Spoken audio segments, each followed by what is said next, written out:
Well, hello and welcome back to the Hubbard family history, covering the Hubbard family clan of Clay County, Kentucky. While you're thinking about it, hit the subscribe button, hit the like button, give it a thumbs up, ring the notification bell, and leave a comment. I'm not on here to sell merch or try to make any money, just on it here for the likes and subscribes. Trying to present the Hubbard family history as best I can, and where I've tracked it down from before 800 with the Vikings all the way down to today's time in 2024. Over 1,200 years of Hubbard family history. Well, it's video 12, so we've been at 3 months. We've covered over 1,000 years of Hubbard family history. And especially after this week, we'll kind of start slowing down a little bit and start spreading out.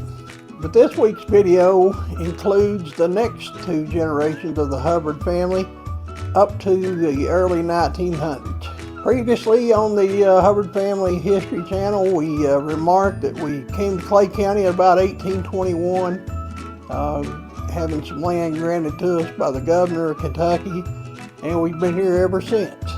This week we'll cover Vardaman Alfred Hubbard, who was born in 1814 in Tennessee and died in Clay County in 1880.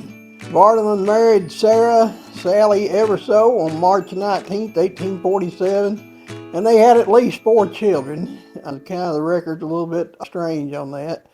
They had children. Frederick was born 1852, died, we don't know. Mayhew from 1853 to 1925. Isaac, born in 1856, died in 1922. And Squire, our ancestor, who was born 1849 and died in 1918. From what I can gather, Mayhew is usually called just May, and he stayed in the Otter Creek area while the others kind of spread out a bit. Squire Hubbard fought in the Civil War, though he was actually too young. He claimed to be 3 years older than he was, saying he was born in 1846 so he could join the Army. Still, at that, he would have only been 19 when it ended in 1865. Actually, he would have only been 16. So Squire fought on the Union side, and he fought with the 24th Regiment of the Kentucky Infantry Brigade. He was a private in Company H, and this group was formed in Lexington in 1861. The company fought in some pretty severe battles, including the Battle of Shiloh in Tennessee. They fought at Mount Vernon in Kentucky and at Wildcat Camp there in Kentucky, or just north of London. They fought all over Tennessee, northern Alabama, and Georgia, and were stationed at various locations in Kentucky, including Camp Nelson, which is now a national veteran cemetery just south of Lexington.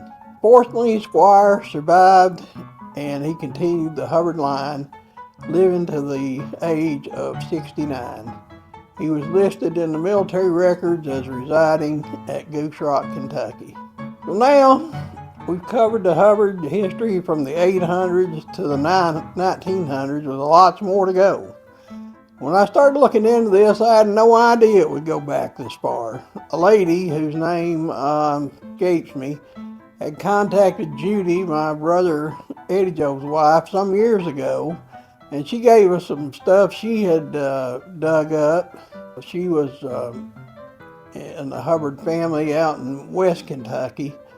And she had traced us back to Vardaman Hubbard, who is in this week's video, and told us we came from Virginia to Kentucky in the early 1800s. Well, I got on Ancestry.com, and over the years I've been tracing back the Hubbard line, which got me back to the 1200s in Mox Ely, England. And then happenstance, my brother Tim watching Viking shows, and then finding a book on 1,000 years of Hubbard history, we were able to trace back even to the Viking time. And I wanted to get this on the record, and with the advent of YouTube, it became possible to make a permanent video record, easy to share and watch later for anyone interested.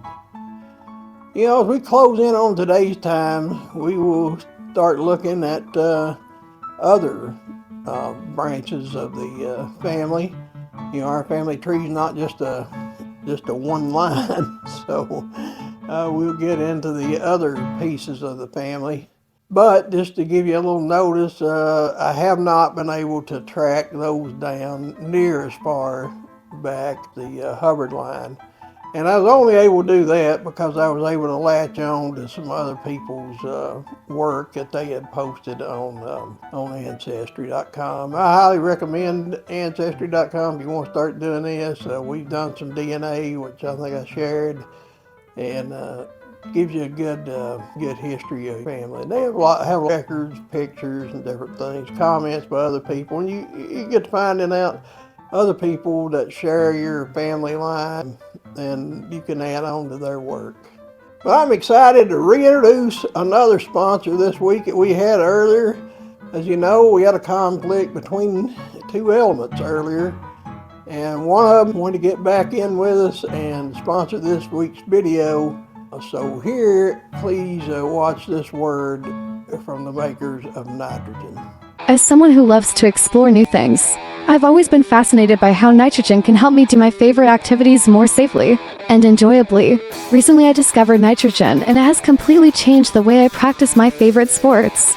Sure, it gives me the bends which hurt like crazy, but it also makes laughing gas to make you forget the pain. And it's better than oxygen for those hardcore exercises and inflating tires. Plus, it's super easy to use and comes with a convenient carrying case.